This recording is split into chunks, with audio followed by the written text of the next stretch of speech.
ഞാൻ ചോദിക്കാനുള്ള കംപ്ലീറ്റ് കാര്യങ്ങൾ അങ്ങ് ചോദിക്കും. നീ കംപ്ലീറ്റ് അങ്ങ് എടുത്തേക്കണം കേട്ടല്ലോ, ഒന്നും വിട്ടുപോകരുത്. ജനകീയ പത്രത്തിന്റെ ആൾക്കാർ നിന്റെ ഒരു ഇന്റർവ്യൂ എടുക്കാൻ വന്നതാ. ഇന്റർവ്യൂ?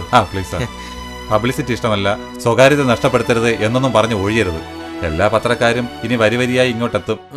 ആദ്യം വന്നത് ഞങ്ങളാണ്. ഞങ്ങളുടെ പത്രത്തിൽ തന്നെ സാറിന്റെ അഭിമുഖം ആദ്യമായി വരണം. നാളത്തെ പ്രധാന വാർത്ത ഇതായിരിക്കും. എന്നാ തുടങ്ങാം. തുടങ്ങിക്കോ. ശരി, എന്നാ തുടങ്ങാം. ഇങ്ങനെ ഒരു സ്ഥിതി എങ്ങനെയാണ് കൈവരിച്ചത്?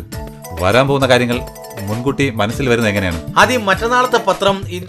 മറ്റന്നാളത്തെ പത്രം അല്ല, മറ്റന്നാളത്തെ പത്രത്തിൽ തന്നെ വരുമോ എന്ന് ചോദിച്ചതാ. മറ്റന്നാളല്ല സാർ, നാളെ തന്നെ വരും. എങ്ങനെയാണ് സാർ ഇതൊക്കെ മുൻകൂട്ടി അറിയാൻ കഴിയുന്നത്? അത് പിന്നെ ഞാൻ ഉറങ്ങിക്കിടക്കുമ്പോ രാത്രിയുടെ 3-ാം യാമത്തിൽ ഒരു മർക്കടമൂർത്തി മന്ത്രം പോലെ തലയിലേക്ക് വരും. അതെന്ത് മന്ത്രം? കഠിനതല്ല, കലമുടിച്ച് കഴുത്തെ കെട്ടി അതൊക്കെ പിന്നെ പറയാം. അടുത്ത ചോദ്യം സാർ, ഇപ്പൊ കാണിച്ച പോസ് ഒന്നും കൂടെ ഒന്ന് കാണിക്കാമോ? ഒരു പടം എടുക്കാനാ. എടുത്തോളൂ, ഇതെടുത്തോളൂ. ഒന്ന് മാറിയിക്കാൻ പറയൂ. എന്റെ അപ്പച്ച മാറി നിൽക്കി ഫോട്ടോ എടുക്കുന്ന കണ്ടില്ലേ? ഇതെടുത്തോളൂ. ഓ, അകത്തെങ്ങാനും പോയിരിക്കും പോ. എന്ത് കട്ടമാണ് നോക്കണേ. ഇതെടുത്തോളൂ, ഇനി കുഴപ്പമുണ്ടാവില്ല.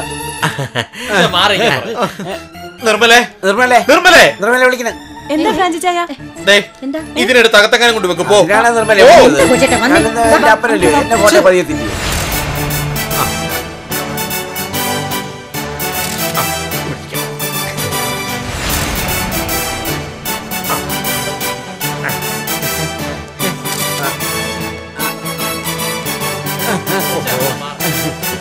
ഒന്ന് മാറിപ്പോ അപ്പച്ച. അപ്പച്ച പ്രായം ഞാൻ നോക്കില്ല കേട്ടോ. സാർ, ലോകത്താകമാനുള്ള ഫുട്ബോൾ പ്രേമികള് വേൾഡ് കപ്പ് ജേതാക്കളെ മനസ്സിൽ കണ്ടിരുന്ന അർജന്റീന പുറത്താകുമെന്ന് താങ്കൾക്ക് എങ്ങനെ പ്രവചിക്കാൻ കഴിഞ്ഞു? അത് വിചിത്രമാണ്. ഉറങ്ങാൻ കണ്ണടച്ച് കിടന്നപ്പോ മുതൽ കുറെ നീലയും വെള്ളയും വരകൾ കണ്ണിന്റെ മുന്നിലൂടെ ഇങ്ങനെ പാഞ്ഞുകൊണ്ടേയിരുന്നു. മനസ്സിലായില്ലേ? അവരുടെ ജേഴ്സിയുടെ കളറാ. പിന്നെ തുടരെ കുറെ ഗോളുകൾ, വല തകർത്ത മുട്ട ആടുക. പുല്ലിനും വരെ ഇത് ആവർത്തിച്ചപ്പോ മനസ്സിൽ ഉറച്ചു, അർജന്റീന ഔട്ട്. അപാരം തന്നെ. എന്നെ സമ്മതിക്കണം അല്ലേ? പ്രവചനങ്ങൾ വിവാദമാകുമ്പോ എങ്ങനെയാവും പ്രതികരിക്കുക?